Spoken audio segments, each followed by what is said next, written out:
Hello everyone, we were discussing PGT Psychology previous year paper of 2019. This is the part 4. Question 76 is, what is the process of receiving sensory input and transforming it into a code which can be stored? कोई भी process जिसमें हम कोई भी sensory input receive कर रहे हैं, ठीक है, उसको ट्रांसफॉर्म कर रहे हैं कि ऐसे कोड में जिसको स्टोर किया जा सकता है, तो दैट इज कॉल्ड एनकोडिंग। ठीक है, तो जैसे मेमोरी का भी जो फर्स्ट स्टेप होता है वो एनकोडिंग होता है। उसी तरह जैसे डिकोडिंग का मतलब होता है कि जब आप कोई भी मैसेज आपको मिला, आप उसको डिकोड कर रहे हो। ठीक है, मतलब यानी कि आप उसके मैसेज को रिसीव कर रहे हो, उसको जो मीनिंग है उसको इंटरप्रेट कर रहे हो, तो वो वर्ड आ जाएगा डिकोडिंग। जैसे कम्युनिकेशन का प्रोसेस होता है तो फर्स्ट स्टेप होता है कि सेंसरी इनपुट रिसीव करना, तो वो एनकोडिंग हो जाता है। और जब जो रिसीवर होता है वहां तक मैसेज पहुंच जाता है तो उसको रिसीवर डिकोडिंग उस स्टेप को बोलते हैं। रिकॉर्डिंग का मतलब आप सबको पता ही है, रिकॉर्ड करना कोई भी चीज। रिट्राइविंग का मतलब कि कोई चीज जो ऑलरेडी स्टोर्ड है उसको वापस से निकालना। ठीक है, याद करना या इस तरह की चीज। तो यहाँ पे पूछा गया है कि इनपुट ले रहे हैं तो वो एनकोडिंग हो जाएगा। In which type of memory people are not consciously aware of but can affect their subsequent performance and behavior? तो implicit memory वो memories होती हैं जिसमें हम conscious नहीं होते हैं, यानी कि जो motor activities होती हैं इनको आप non declarative memories भी बोल सकते हो, unconscious memories भी बोल सकते हो, because they are not in our conscious while we are performing any act। ठीक है, वो सिर्फ हमें हमें हमारे बिहेवियर में, हमारे परफॉर्मेंस में नजर आती है। सिंपल एग्जांपल है लाइक स्विमिंग करना या साइकिलिंग करना। ठीक है, कोई भी चीज़ ऑपरेट करना, तो जितने भी मतलब हमारी प्रोसीजरल मेमोरी होती है वो सारी हमारी इम्प्लिसिट में आ जाती है, जो जिसमें हमें कॉन्शियस रहने की ज़रूरत नहीं होती है, लेकिन हमारा परफॉर्मेंस, हमारा बिहेवियर वो दिखा देता है that we are having that memory. ठीक है, साइकिल आप कॉन्शियसली, ड्राइविंग आप कॉन्शियसली नहीं कर सकते हो सकता है आपके दिमाग में कुछ और चल रहा हो, लेकिन क्योंकि आप ड्राइव कर रहे हो, इसका मतलब you have the memory of driving. Who said that attitude and beliefs are interrelated? The answer is Crutch and Crutchfield. इनकी कोई डेफिनेशन होगी but I haven't got any definition जिसमें इन्होंने इसके बारे में कुछ बोला हो, बट आंसर की के according answer number B, option B is correct. Question 79 is which type of attention is obtained by repeated acts of will? दो तरह की होते हैं आपके, इम्प्लिसिट अटेंशन कह सकते हैं और उसी का ही रिवर्स फॉर्म में आपका एक्सप्लिसिट आ सकता है। तो इम्प्लिसिट अटेंशन का मतलब होता है जब हम कॉन्शियसली किसी भी चीज़ पे अटेंशन ना दे रहे हों। ठीक है, हमारा जो अनकॉन्शियस माइंड है वो, या सब कॉन्शियसली हम किसी चीज़ पे अटेंशन दे रहे हों उसको, तो वो हमारा इम्प्लिसिट अटेंशन हो जाता है। ठीक है, और उसी के अपोजिट जब हम कॉन्शियसली किसी भी चीज़ पे अटेंशन पे कर रहे हो, लाइक आप अभी आप लेक्चर सुन रहे हो, तो ये आपका एक्सप्लिसिट अटेंशन है, ये you are aware that you are paying attention. लेकिन कुछ चीज़ें ऐसी भी होती हैं लाइक जैसे कोई टैबू वर्ड्स हैं, या जैसे कोई भी सोसाइटी लेवल पे अनएक्सेप्टेबल चीज़ें हैं। ठीक है, तो कहीं ना कहीं हमारा अनकॉन्शियस माइंड वहाँ पे हमारा अटेंशन चला जाता है, लेकिन हम उसको अपने लेवल पे भी, कॉन्शियस लेवल पे भी उसको एक्सेप्ट नहीं करना चाहते हैं, that we are giving attention to such things which are not acceptable और विच आर अनफेवरेबल। ठीक है, तो वो हमारा इम्प्लिसिट अटेंशन हो जाता है। A complex behavior that is rigidly patterned throughout a species and is unlearned is called what? ठीक है, तो यानी कि एक कॉम्प्लेक्स बिहेवियर जो कि अनलर्नड है, ठीक है, उसको क्या बोलते हैं? The answer is instinct. See, imprinting का मतलब होता है, देखो इंस्टिंक्ट का मतलब होता है कि कोई भी इन्नेट या टिपिकली फिक्स्ड बिहेवियर किसी भी एनिमल में, किसी भी पर्सन में, ठीक है, in response to certain stimuli. Like आपने भी बहुत सारे इंस्टिंक्ट बिहेवियर अभी पढ़े होंगे, रूटिंग था, ठीक है, और जैसे बेबिन्स्काई वगैरह थे, ठीक है, ग्रास्पिंग था। तो ये सारे क्या है, इन्नेट बिहेवियर है जो एनिमल और ह्यूमन बींग्स दोनों में होते हैं, ये अनलर्न पैटर्न होते हैं। ठीक है, उसी तरह जो जैसे इम्प्रिंटिंग अलग चीज होती है। इम्प्रिंटिंग का मतलब होता है कि जैसे कुछ जो अर्ली पीरियड होता है एनिमल की लाइफ का, ठीक है, रैपिड उस पीरियड में एक बहुत रैपिड लर्निंग होती है। ठीक है, वो प्रोसेस बहुत ही क्रिटिकल होता है। तो there was a man called Konrad Lorenz, okay, तो उन्होंने एक्सपेरिमेंट किया था अबाउट इम्प्रिंटिंग। तो उन्होंने जैसे डकलिंग्स थे, ठीक है, सी इम्प्रिंटिंग का मतलब ये होता है कि जब जैसे कोई भी डक है, ठीक है, या चिकन है, ठीक है, वो बॉर्न हुआ, तो कुछ उसका टाइम पीरियड ऐसा होता है कि वो अगर उस पीरियड में किसी भी मूविंग ऑब्जेक्ट को देख लेती है, ठीक है, मूविंग, जैसे उसकी मदर है जो हिल रही है, या अगर कोई पर्सन भी है, ठीक है, तो वो उसी को ही लाइफ टाइम फॉलो करेगा। जैसे आपने डक्स भी देखे होंगे, वो लोग एक लाइन में चलते हैं, अपनी मदर को फॉलो करते हुए चलते हैं सारे डकलिंग्स। तो वो ऐसा क्यों? क्योंकि वो जो उसकी मदर होती हैं डकलिंग्स के, चिकन्स के, वो फर्स्ट पर्सन होता है, फर्स्ट उनकी लाइफ का एक्सपीरियंस होता है जो मूविंग कर रहा होता है, ठीक है, हिल रहा होता है, तो उन्हीं को ही वो लाइफ टाइम फॉलो करते हैं। तो ये एक तरह से इम्प्रिंटिंग है। आप इसका एक वीडियो भी देख सकते हो इम्प्रिंटिंग का, यूट्यूब पे अवेलेबल है, आप सर्च करना उसको। कोनार्ड लॉरेंस के एक्सपेरिमेंट के ऊपर है, ठीक है। तो वही चीज़ है इम्प्रिंटिंग में कि वो एक क्रिटिकल पीरियड होता है उस टाइम पे, जो भी वो डकलिंग्स, चिकन या कोई भी एनिमल देखता है, हर एनिमल नहीं होता है, इट इज स्पेसिफिक, ओके। तो वो चीज़ उसको वो लाइफ टाइम फॉलो करता है, तो ये क्रिटिकल लर्निंग पीरियड होता है। तो दिस इज कॉल्ड इम्प्रिंटिंग। और इंस्टिंक्ट एक इननेट बिहेवियर होता है, फिक्स्ड बिहेवियर होता है एनिमल और पर्सन, ह्यूमन बींग्स दोनों में। Question 81 is, this is an example of which type of learning? A father who returns home from his office always rebukes and punishes his child to make him fearful. तो father जब भी वापस आता है office से तो अपने जो चाइल्ड है उसको पनिश करता है, ठीक है, तो उसको डराने के लिए। तो ये कौन सी फॉर्म ऑफ लर्निंग है? दिस इज क्लासिकल कंडीशनिंग, क्योंकि जो रिटर्निंग ऑफ फादर है that is associated with the punishment which is given to the child by his father. तो उसको बोलते हैं क्लासिकल कंडीशनिंग, यानी कि दो जो स्टिमुलस हैं वो एसोसिएट हो रहे हैं in order to create a particular emotion that is fear, okay. Electric shock and loud noise is an example of which type of reinforcer? तो ये दोनों नेगेटिव रीइंफोर्सर के अंदर आ जाते हैं।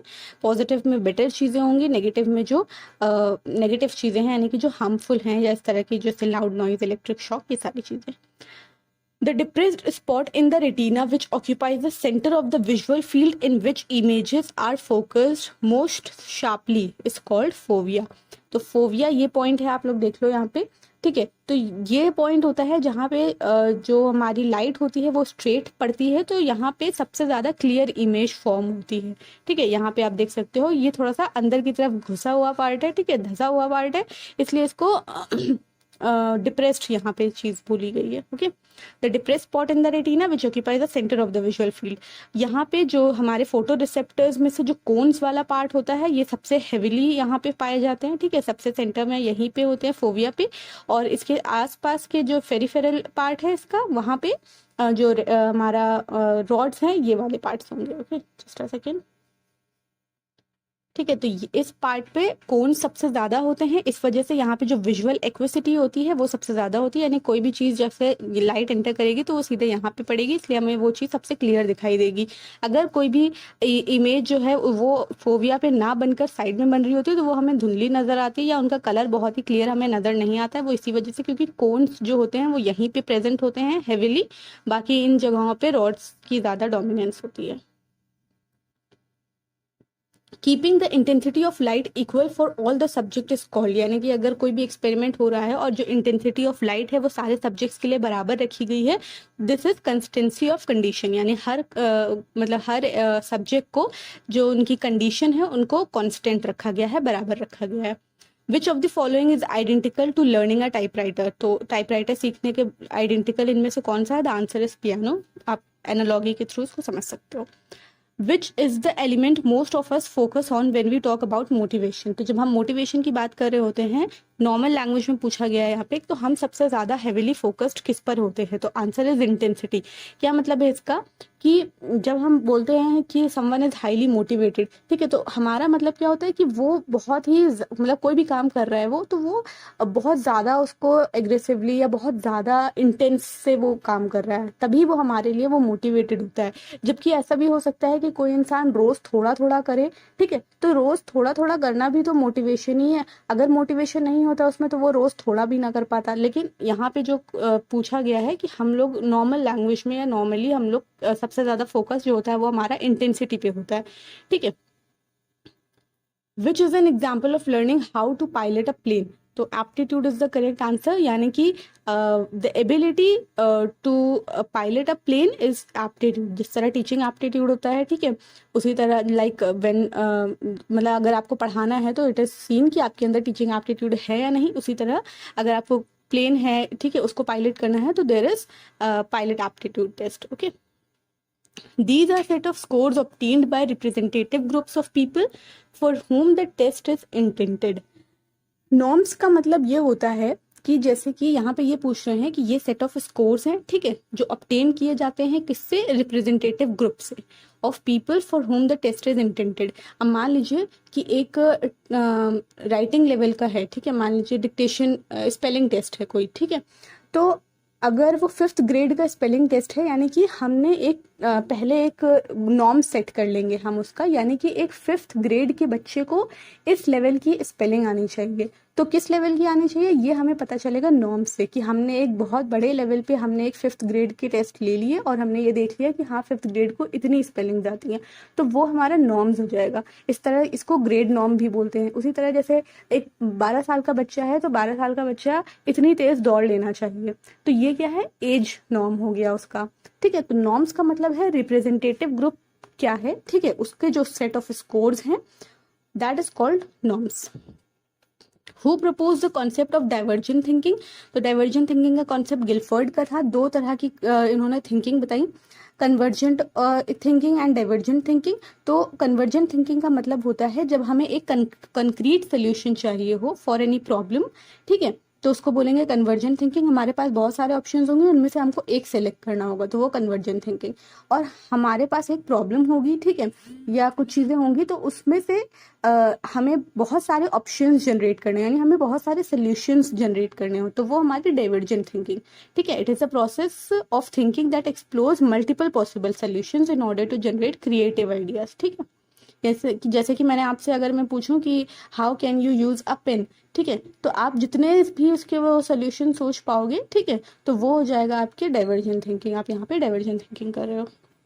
Medical model of abnormality is supported by the argument that disturb people thinking about bizarre behavior of self as. तो medical model of abnormality का मतलब ये है कि ये मेंटल डिसऑर्डर्स को प्रोडक्ट ऑफ फिजियोलॉजिकल फैक्टर्स मानती है, यानी जो भी मेंटल डिसऑर्डर्स होते हैं वो कम्प्लीटली उनके जो कॉजेज हैं वो बायोलॉजिकल कॉजेज हैं, यानी कि ब्रेन में या न्यूरोट्रांसमीटर्स में या बॉडीली कॉजेज हैं उसके. तो ये मेडिकल मॉडल ऑफ एबनॉर्मैलिटी कहता है. तो यहाँ पे पूछ रहे हैं कि ये आर्ग्यू ये करते हैं कि जो डिस्टर्ब पीपल हैं, ठीक है, उनका वो लोग क्या सोचते हैं कि उनका जो बिहेवियर है, ठीक है, वो कैसा है, तो वो उनकी रिस्पॉन्सिबिलिटी नहीं है. क्यों नहीं है, क्योंकि उनका जो भी मतलब जो रिस्पॉन्सिबिलिटी है वो एक्चुअली उन जो भी जिस तरह का भी वो बिहेव कर रहे हैं that is because of their biological causes, ठीक है. तो ये उनकी रिस्पॉन्सिबिलिटी नहीं है, it is because of their causes that is in their physiology. इस वजह से वो उनका बिहेवियर इस तरह का है. तो this is what disturb people think according to medical model of abnormality, कि उनका जो बिजार बिहेवियर है वो उनकी जिम्मेदारी नहीं है, वो उनकी रिस्पॉन्सिबिलिटी नहीं है, उनकी फिजियोलॉजी की वजह से उनका इस तरह का बिहेवियर है. These tests are used by employers to select employees, ठीक है, एम्प्लॉयर्स के थ्रू इसको सिलेक्ट किया जाता है. सिंपल सा आंसर है इसका वोकेशनल एप्टीट्यूड टेस्ट. बाकी सारे अगर आप एलिमिनेशन से भी करोगे तो साइकोमोटर नहीं होगा. ग्रेजुएट रिकॉर्ड टेस्ट एकेडमिक्स के लिए होता है, स्कॉलिस्टिक एप्टीट्यूड टेस्ट भी एकेडमिक्स में होता है, लेकिन जब आप सिलेक्शन कर रहे हो एम्प्लॉयज का तो vocational aptitude test. In which kind of personality people identify opportunities, show initiatives, take action and preserve until meaningful changes occur. The answer is proactive personality. तो type A type B proactive personality का मतलब यही है कि ऐसी personality जो opportunities तलाशे, ठीक है, इनिशिएटिव ले, एक्शन ले, प्रिजर्व करे until a meaningful changes takes place. तो ये जो प्रोएक्टिव पर्सनालिटी होते हैं इसकी टेस्ट भी होते हैं, स्केल्स भी होते हैं. तो ये ऐसी पर्सनालिटी होती है जो कोई भी इंडस्ट्री है या कोई भी ऑर्गेनाइजेशन है वहाँ पे ऐसे लोगों की ज़रूरत होगी जो कि जो भी अपॉर्चुनिटीज़ हैं उनको पहचाने, इनिशिएटिव ले सके. तो ऐसे लोगों को प्रोएक्टिव कहते हैं, ठीक है. उसके बाद type A type B personality दोनों अपोजिट हैं एक तरह से. टाइप ए जो क्या पर्सनालिटी होती है ये हाईली कॉम्पिटिटिव होते हैं, बहुत जल्दी जल्दी काम करते हैं, ठीक है, इनके अंदर सक्सेस के लिए स्ट्रांग डिजायर होती है, लाइक्स कंट्रोल एंड स्ट्रेस जो होती है. ये क्वेश्चन बन सकता है कि टाइप ए जो पर्सनालिटी होती है इनके अंदर स्ट्रेस की वजह से जो भी प्रॉब्लम्स हैं, स्ट्रेस की वजह से जो भी प्रॉब्लम्स आएंगी वो टाइप ए में ज़्यादा होती हैं in comparison to type B. Type B में नहीं होती है एक्चुअली, क्योंकि ये स्ट्रेस नहीं लेते हैं, कोई भी कॉम्पिटिटिव नहीं होते हैं, बहुत ज़्यादा, बहुत आराम से काम करते हैं, बहुत चिल्ड होते हैं, बहुत रिलैक्स्ड होते हैं. ओके. उसके बाद यहाँ पे जजिंग था. Judging personality. ठीक है, तो जजिंग पर्सनालिटी एक्चुअली ये आया है आपके उससे MBTI से।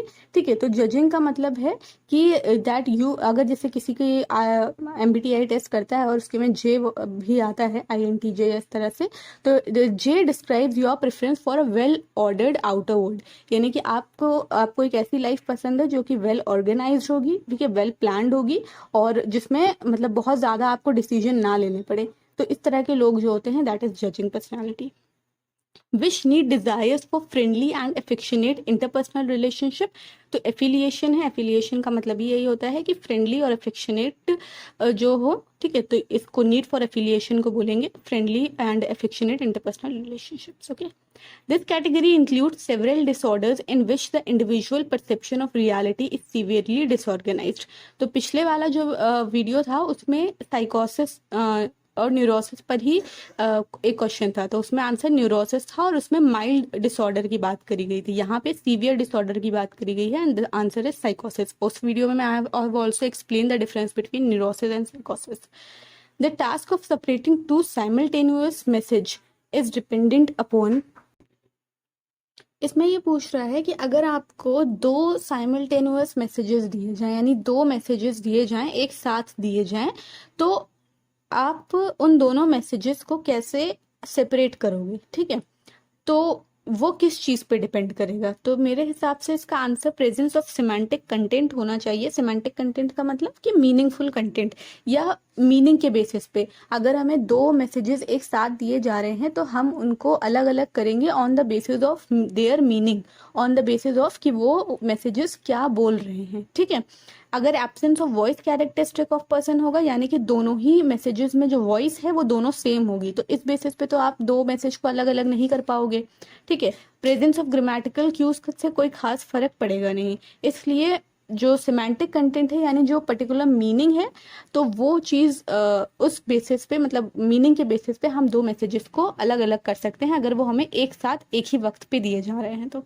Who framed learned helplessness model, answer is Seligman. तो सेलिगमैन का लर्नड हेल्पलेसनेस का मॉडल था जिसमें उन्होंने ये डॉग वाला एक्सपेरिमेंट किया था। तो लर्नड हेल्पलेसनेस यहाँ से स्टार्ट होता है कि अगर आपने कोई एक अनकंट्रोलेबल बैड इवेंट आपकी लाइफ में आया, ठीक है, तो आपने क्या किया कि मेरा इसके ऊपर तो कोई कंट्रोल नहीं है। अब फिर आपने एक जनरलाइज हेल्पलेस बिहेवियर आपने डेवलप कर लिया कि इस तरह की जो प्रॉब्लम्स होंगी मेरा उनके ऊपर कोई कंट्रोल नहीं है और मैं ऐसी प्रॉब्लम से बाहर नहीं आ पाऊंगा।